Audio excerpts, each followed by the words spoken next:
Voilà la famille, si je peux vous donner un conseil, travaillez, prenez soin de vous, ceux qui ont des religions, je sais pas, s'il y en a qui sont musulmans ou quoi, soyez dans votre religion, la famille, toujours la famille, l'argent que vous gagnez, vous amusez pas juste dans les sapes et tout, amusez-vous, faites-vous plaisir, mettez dans la sape, mettez dans ce que vous voulez, mais toujours vous mettez une part de côté, pour acheter après une maison.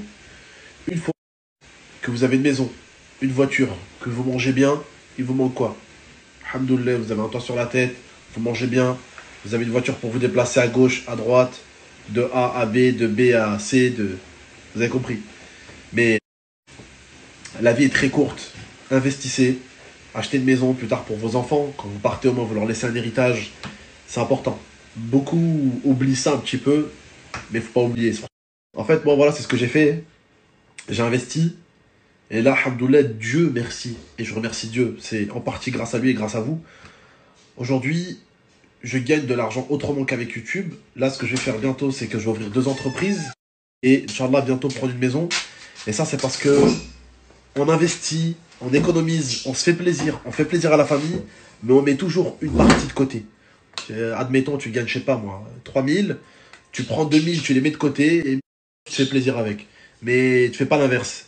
C'est pas, tu te dis, ouais, j'ai pris 3000, je vais me faire plaisir avec 2000, je vais mettre 1000 de côté. Non. Tu vois, faut toujours blinder, mettre l'argent de côté, pour faire en sorte que vous manquez de rien, que votre famille manque de rien, pour acheter de la pierre. C'est très important. Juste pour vous expliquer un petit peu, moi, le daron, il m'aurait laissé une maison. Le daron, il m'aurait laissé une maison, alhamdoulilah, voilà, ça aurait été bien, t'as vu. Mais après, les darons, ils ont tous galéré d'une manière différente. Alhamdoulilah, il y en a certains, vos darons, ils se sont bien sortis, ils ont une maison. D'autres, comme moi, bah, pas eu cette chance, à part une calvitie qu'il m'a donné. Bon, il m'a donné la vie, c'est très important aussi, hein, quand même. Mais voilà, vous avez compris. Moi, plus tard, j'aimerais bien, voilà, je pars, au moins je laisse une maison à mes enfants. Et leur seul problème, ça va être comment on va l'agrandir la maison, comment on va la modifier. Leur problème, ça va pas être de dire, ouais, il faut que je gagne ma vie pour acheter une maison, pour habiter dedans, tu vois. Même quand ils achèteront des appartements, genre pour les louer, vous voyez. Mais au moins qu'ils soient toujours bien, qu'ils mangent bien, alhamdoulilah, c'est le plus important, la santé, c'est le plus important. Qui me disent souvent, ouais, la richesse, la pauvreté et tout. Mais la pauvreté et la richesse, c'est deux choses différentes, en fait, dans un sens. C'est comment tu vois la pauvreté et comment tu vois la richesse de tes yeux. Par exemple, il y a des mecs, alhamdoulilah, comme nous, comme vous, on arrive à avoir les voitures qu'on veut. Ça veut dire, on veut une Clio 2 ou une Clio 3, on arrive à les avoir. Mais t'as des mecs qui prennent 15 000, 20 000, 30 000, et t'as des mecs qui prennent 200 000 euros par an, mais ils veulent un jet privé. Donc, ils sont pas assez riches pour avoir ce qu'ils veulent.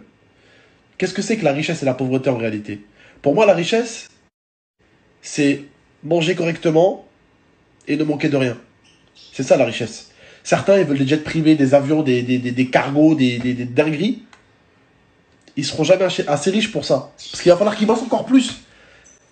Les classes se contentent pas du minimum, ils veulent le maximum. Donc ils resteront toujours pauvres dans leur tête, parce qu'ils veulent des trucs de ouf. En vérité, le riche, c'est celui qui se contente de ce qu'il a. Même si c'est un minimum, même si c'est pas grand. Bon, voilà, je vous dis pas ça de façon foutre de votre gueule ou quoi, c'est une réalité. Pour moi, être riche, c'est quand ta famille elle mange bien, elle dort bien, elle a un toit sur la tête. Après, le reste, Roya, c'est du plus. Les voitures de luxe, les voyages, ça c'est du plus. Ça s'appelle du plus. Ça c'est du plus. Mais des fois, voilà, faut qu'on se contente de ce qu'on a, parce que quand on voit certaines choses, on voit ce qu'on appelle vraiment la vraie pauvreté. C'est des gens qui meurent de faim, mais leur corps te dit qu'ils mangent pas bien. C'est leur corps, c'est même pas eux qui le disent avec leur bouche. Ils sont fins comme ça, les pauvres. Tu vois ce que je veux dire ou pas? Ça, c'est la pauvreté. La pauvreté comme il y en a aujourd'hui dans le monde, et une pauvreté de ouf. Aujourd'hui, alhamdoulilah, on est en France, c'est un pays où il y a beaucoup d'aide. Il y a beaucoup de gens qui aident. Je vois beaucoup de frères musulmans qui ont fait pas mal d'associations pour aider, des trucs humanitaires, des trucs pour aller nourrir des gens, pour aller aider des gens dans la rue. Alhamdoulilah, on est quand même dans un pays où les gens ils s'entraident. Ça, il faut pas l'oublier. Faut vraiment pas l'oublier. Après, c'est une vérité, je connais beaucoup de gens qui n'aiment pas l'argent. Pour telle ou telle raison.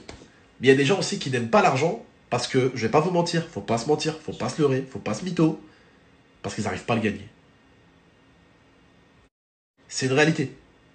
Avant, j'ai jamais détesté l'argent. Même avant, quand je gagnais 500 balles par mois, quand j'étais livreur, je m'en battais les couilles, tu vois. Mais t'as des gens, ils ont tellement eu des galères avec l'argent qu'ils aiment pas l'argent pour d'autres raisons. Mais t'en as qui aiment pas l'argent parce qu'ils n'arrivent pas à en faire. Parce qu'ils voient l'autre en faire, ils détestent. Et du coup, pour eux, l'argent, ça devient quelque chose de négatif. Ils disent, ouais, mais le plus important, c'est le bonheur. Bien sûr que c'est important, le bonheur. Bien sûr que c'est important, la famille. Mais aujourd'hui, même pour torcher le cul, ça coûte de l'argent. Même quand tu appuies sur la chasse une fois que tu as fini, ça coûte de l'argent. Donc, le bonheur, bien sûr que c'est important. La santé, bien sûr que c'est important. Mais la santé, tu l'as pas si tu bouffes pas. Et avec quoi tu bouffes? Avec le bonheur? Non, avec l'argent. Donc, il faut avoir un juste milieu dans tout. Que ce